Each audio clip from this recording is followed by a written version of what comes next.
Merhaba, ben Orkun. Bugünkü konuğumuz Erhan Oral. Daha önce bahsettiğimiz gibi tenis raketi seçimini şimdi kategorilere ayıracağız. Konumuz raketin kafa büyüklüğü.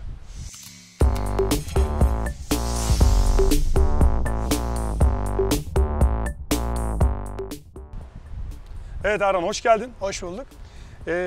Zaten bir intro videomuz var. Tüm detayları anlatan, seni anlatan, neden seni otorite seçtiğimizi anlatan. O yüzden burada tekrar girmiyorum ona. Lütfen öbür videoyu seyredin. O uzun çünkü Erhan'ın titrilerini böyle arka arkaya salınca uzun oluyor. Şimdi evet, detaylara giriyoruz artık bu videomuzda. Evet. Raketin kafa büyüklüğü, head size dediğimiz.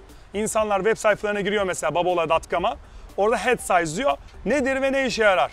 Neleri değiştirir insanların kafasında? Evet, çok kısaca raketin kafa büyüklüğünü bahsedecek olursak yaklaşık 80 kafadan 110 plus'a kadar değişik ölçülerde raket kafası büyüklükleri var. Evet. Bu 80 ile 110 nedir onu da söyleyelim. Bu inç kare. İnç kare.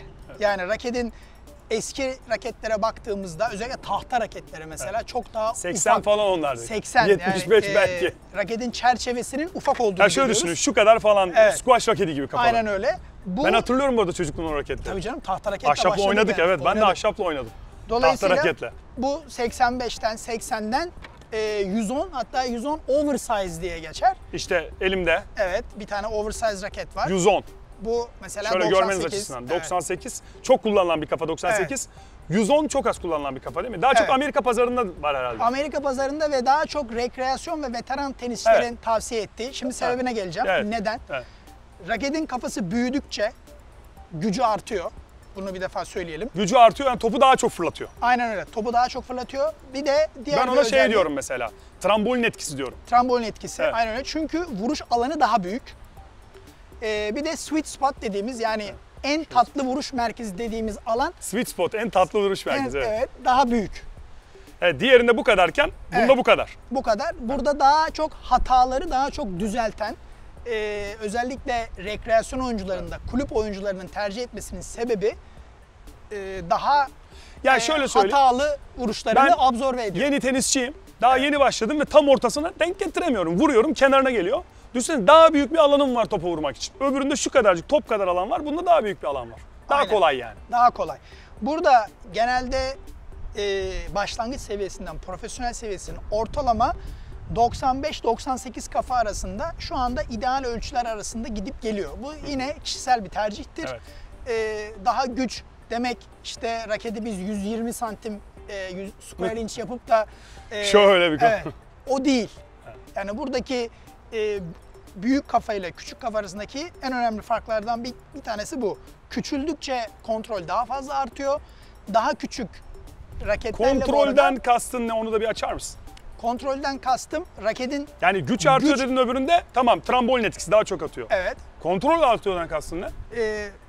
Raketin tatlı vuruş alanı ufaldığı için hep mükemmel noktada topla buluşmanız lazım. Dolayısıyla bu alanda dar olduğu için topu daha kontrollü bir şekilde vuruyorsunuz. Yani oyuncunun katkısı artıyor. Oyuncunun katkısı artıyor. Bu da daha üst seviye oyuncuların tercih ettiği bir raket oluyor. Yani şöyle diyebiliriz bunu toparlamak için.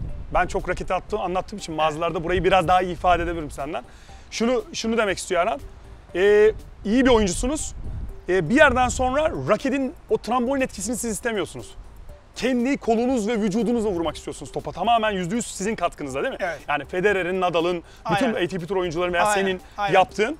O zaman işte profesyonel tenisçi diyor ki tam top kadar sweet spot olsun raketin, tatlı noktası. Ben diyor orayla tamamen kendi kontrolümde. Mancınık etkisi de olmasın diyor. Ben kendim vuracağım topa diyor.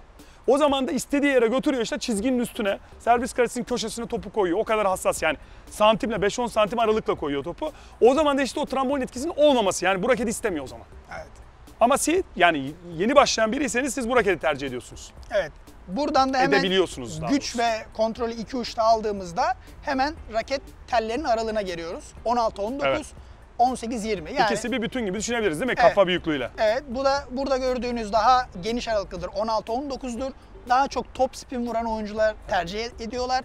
Daha sık olan yani 18-20 dediğimizde daha kontrollü, gücü az olan. Çok nadir Deminden zaten bahsettim. öbürü. Evet. 18-20. Ona özel istekte bulunmak lazım. Evet. Yani siz bir 16-19 mağazaya şu girdiğiniz anda. zaman mesela SPX'e gittiniz, tenis duvarına baktığınız zaman 18-20 raket neredeyse yok gibi bir şey. Ya belki bu 18-20 olabilir değil mi? O 18-20. Pure Strike'ın 18-20'si Bunlar var. 18-20 ama bunlar zaten bu duvarda görebileceğiniz en zor raketler oynaması. Kontrol yüksekliği fazla olan raketler. Evet. Yani sizin teknik olarak daha iyi raketten fazla bir şey Katkı yok. beklemiyorsunuz. Siz kendiniz vuruyorsunuz. Kendi gücünüzle vuruyorsunuz topa. Bu tip raketler, yani benim şu anda elimde olan, bu da bu arada çok üst düzey bir raket.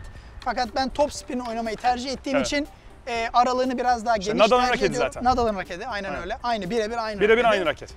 Bunu biz zaten Dolayısıyla mağazada satmıyoruz herhalde değil mi senin? Evet, evet. Yani bu Nadal olmadığınız için, Erhanor olmadığınız için biz bu raketi mağazada satmıyoruz. Bu özel bir oyuncu raketi. Özel derken şunu da anlamayın. Yani onlara kıyak geçtik. Nadal'a da Babol'a kıyak geçti, Erhan'a kıyak geçti de onlar bu rakete sadece oynuyor ve teknolojisinden saklıyoruz değil. Bu raketlerle oynamak için hakikaten herhangi bir topa vurmanız lazım. Onu vuramıyorsanız da bu rakette oynamanız lazım. Mesela beni örnek alalım şimdi. Erhan aktif oynuyor. Ben yıllarca oynamadım. Evet. Şu anda ben rokette oynarsam kolumu sakatlarım. Büyük ihtimalle. Büyük ihtimalle sakatlarım. Ki oyuncu tekniğine sahibim ona Aynen. rağmen. Çünkü yeterli antrenmana sahip değilim. Evet. Dolayısıyla bu raketlerden uzak durmanız lazım. Ben mesela şu hatayı da çok görüyorum. Hemen burada yeri gelmişken söyleyeyim. İnsanlar gidiyor mesela Federer'in raketini alıyorlar. Yani ben buna hakikaten üzülüyorum. Bir yandan içten böyle kendi kendime gülüyorum. Trajik, komik buluyorum çünkü bunu. Yani görüyorum adam topa zar zor vuruyor. Gidiyor Federer'in raketinden. Federer'in raketi olağanüstü zor bir raket. Evet. Yani aynı şekilde işte senin elindeki raket. O yüzden biz bu raketi mağazada satmıyoruz gibi. Evet. Bu da bizim Evet. bir sonraki konumuza Konumuza geleceğiz. geleceğiz. Ağırlık ve denge. Evet. Burada o zaman burayı kapatıyoruz. Evet. Tamam. Serinin devamındaki videolarda görüşmek üzere.